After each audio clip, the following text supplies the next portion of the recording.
Sa simula ng pelikula, ipinakita ang ilang miyembro ng Lazada Gang sa Thailand na dinala ang ilang mga batang babae sa isang gusali upang magtrabaho bilang mga prostitute. Nang lumabas sila ng gusali at sumakay sa kanilang mga motorsiklo, hindi nila namalayan na pinagmamatsyagan na pala sila ng isang kalbong lalaki na nagngangalang Curti Church mula sa kabilang kalye. Kalaunan, nabunyag na siya ay isang American killer na may trabahong patayin ang ilang miyembro ng Lazada Gang. Gayunpaman, iginiit ng kanyang kliyente na ang pagpaslang ay magmukhang kagagawa ng Shopee Gang, ang karibal ng Lazada Gang. Upang magawa ito, nagpagulong si Curti ng granada patungo sa mga miyembro ng gang na pinatay silang lahat sa isang napakalakas na pagsabog. Pagkatapos ay dinala niya ang isang dinukot na miyembro ng Shopee Gang sa lugar at naglagay ng baril sa kanyang kamay at tiniyak na sisisihin ng Lazada Gang ang kanilang karibal sa pag-atake. Nang paalis na siya sa lugar, na-realize niyang may isang babaeng nakasaksi sa kanyang mga ginawa. Hindi niya ito kinausap dahil alam niyang kailangan na niyang umalis bago pa dumating ang mga pulis. Sa sumunod na eksena, si Boon, ang advisor ng Lazada Gang, ay nalaman ang tungkol sa pagkamatay ng kanyang mga tauhan sa kamay ng Shopee Gang. Sa sobrang galit, inutusan ni Boon ang kanyang mga tauhan na gumanti sa Shopee Gang mamayang hating gabi. Samantala, nakipagkita si Curti sa kanyang kliyente na si Carlos upang tanggapin ang kanyang bayad.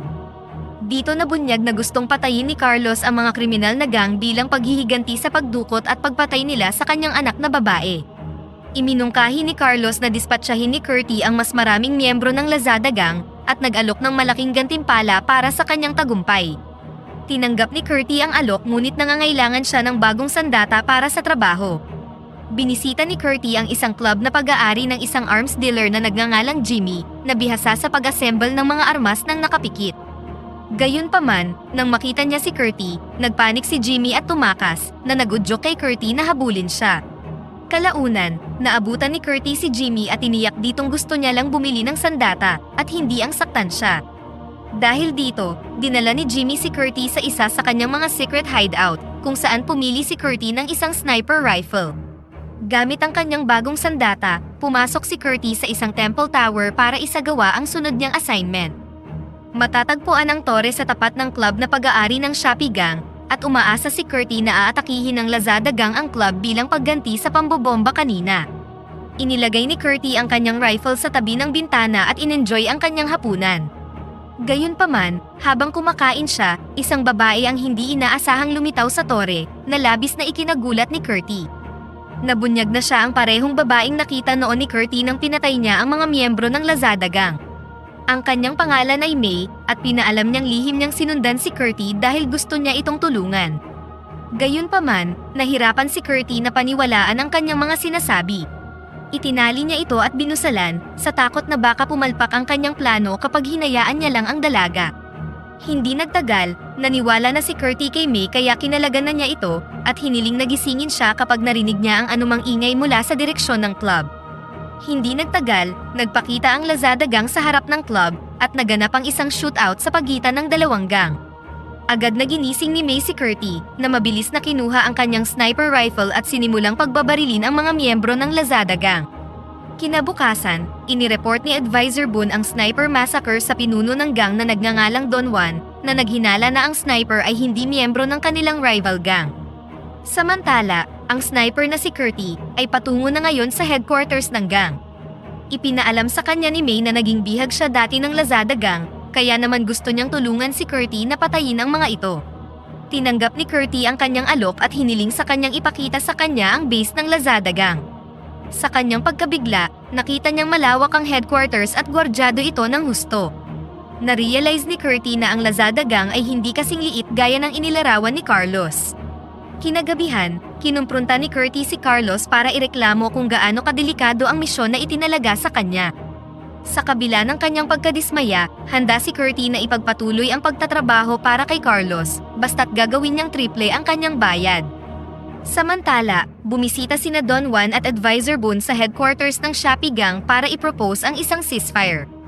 Napagtanto nila na walang kinalaman ang Shopee Gang sa pambobomba na ikinamatay ng kanilang mga miyembro at may isang tao ang nagtatangkang paglabanin ang dalawang gang. Upang patatagin ang ceasefire, iniregalo ni Don Juan ang isang elepante sa gang bilang simbolo ng kapayapaan. Lingid sa kaalaman nila, pinagmamasdan ni Curti at May ang meeting mula sa malayo. Ngayong alam na niyang merong ceasefire ang dalawang gang, muli siyang nakipagkita kay Jimmy upang bumili ng karagdagang mga armas, ngunit sa pagkakataong ito, tumanggi si Jimmy na magbigay ng kahit na ano sa kanya. Narealize niya na ginagamit ni Curty ang kanyang mga armas para patayin ang ilan sa mga pinaka-maimpluwensyang miyembro ng gang sa bansa, at ayaw niyang matuklasan ng Lazada gang na siya ang supplier. Kalaunan, pumayag din si Jimmy dahil sa pangungulit ni Curty at dinala siya sa isa pang hideout na matatagpuan sa loob ng isang barko, kung saan ipinakita niya sa kanya ang isang espesyal na sandata. Biglang siniko ni Curty si Jimmy sa mukha at ipinaliwanag na kapag natuklasan ng Lazada gang na si Jimmy ang nagsusupply ng mga armas kay Curty, maaaring sabihin ni Jimmy na pinagnakawan siya ni Curty. Kalaunan ng gabing yon, ginamit ni Curty ang kanyang bagong sniper upang dispatsahin ang mas maraming miyembro ng gang. Umakyat siya sa bubong ng isang gusali sa tapat ng headquarters ng Lazada gang at isa-isang itinumba ang kanyang mga target. Ngunit sa pagkakataong ito, nakita siya ng isang kalabang sniper, dahilan para mapilitang tumakas si Curty at iwan ang kanyang bagong sandata. Dahil sa sugat na sanhi ng sniper shot at alam na ng gang ang kanyang lokasyon, ninakaw ni Curty ang isang nakaparadang truck sa malapit, na nagbigay sa kanya ng pagkakataong makatakas bago pa siya mapalibutan ng gang. Sa gitna ng kanyang pagtakas, narinig ni Curty ang ilang ingay na nagmumula sa likuran ng truck. Nang buksan niya ang likod na pinto ng truck, nagulat siya nang makita si May at ilang mga babae sa loob. Nalaman niya na ang mga babae ay mga prostitute sa ilalim ng kontrol ng gang.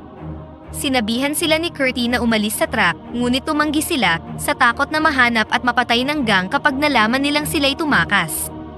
Dahil dito, nagpa siya si Curty na hayaan ang mga babae na gawin ang gusto nila, at sumakay sila ni May ng taxi pabalik sa kanilang hideout sa Temple Tower.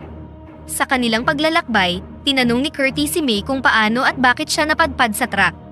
Ipinaliwanag ni May na sinusubukan niyang iligtas ang mga babaeng ngunit nabigo siya.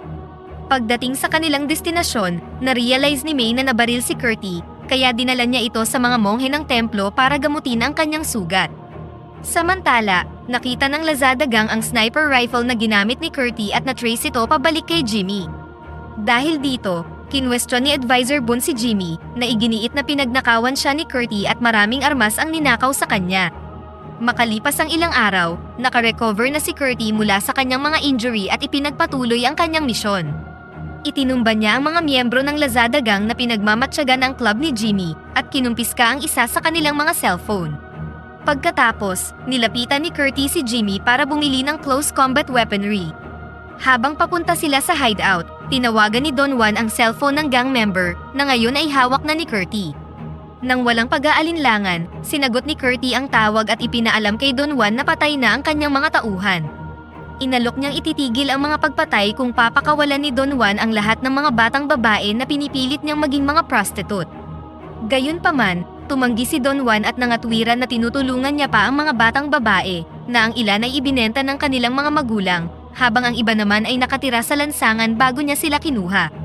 Nang marinig ito, walang nasabi si Curty dahil ang mga paliwanag ni Don Juan ay kasalungat ng mga sinabi sa kanya ni Carlos. Ayon kay Carlos, kinidnap ng Lazada gang ang mga babae bago sila pinilit na magtrabaho bilang mga prosti.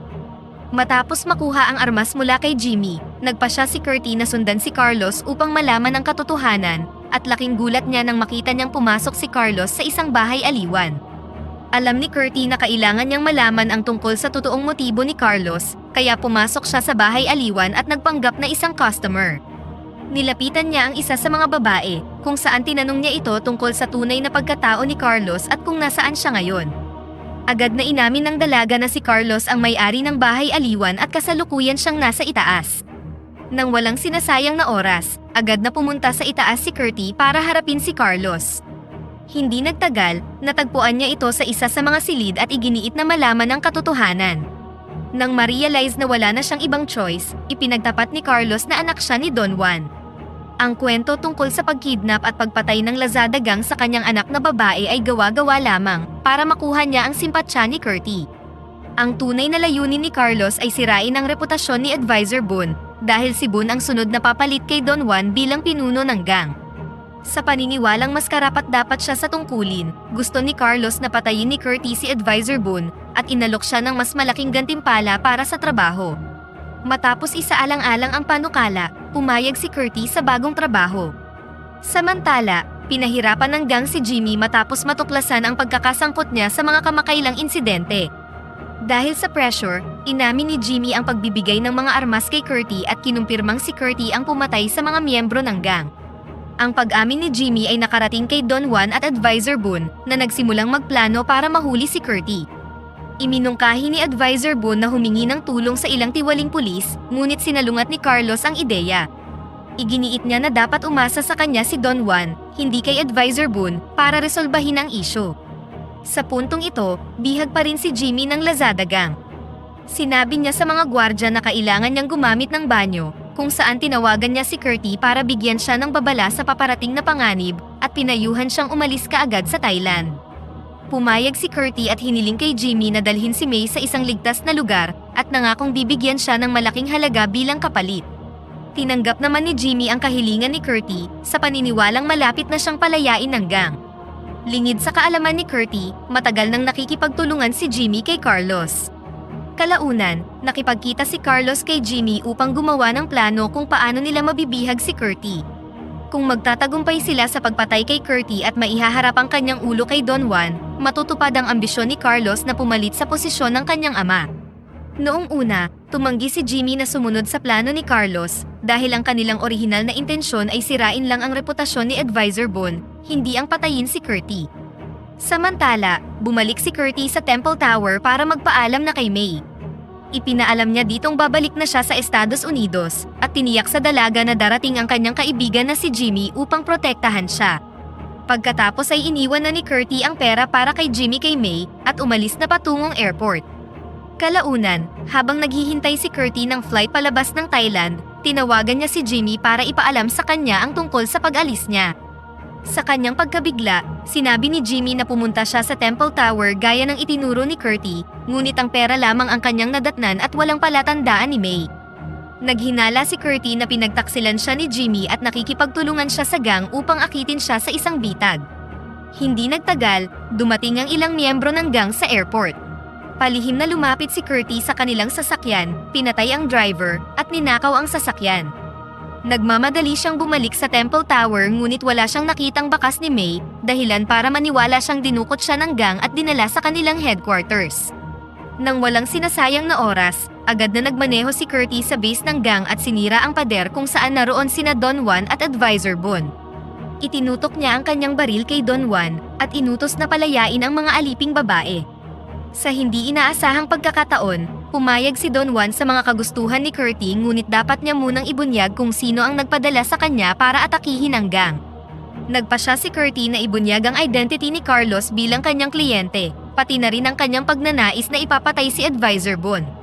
Si Carlos, na naroon din sa silid sa mga oras na yon, ay galit na galit sa pagsisiwalat na ginawa ni Curty at tinutukan siya ng baril para gumanti. Sa kabutihang palad, dumating si Jimmy sa tamang oras at binaril niya si Carlos. Ngayong patay na si Carlos, inutusan ni Don Juan ang kanyang mga tauhan na palayain ang mga babae, ngunit wala dito si May.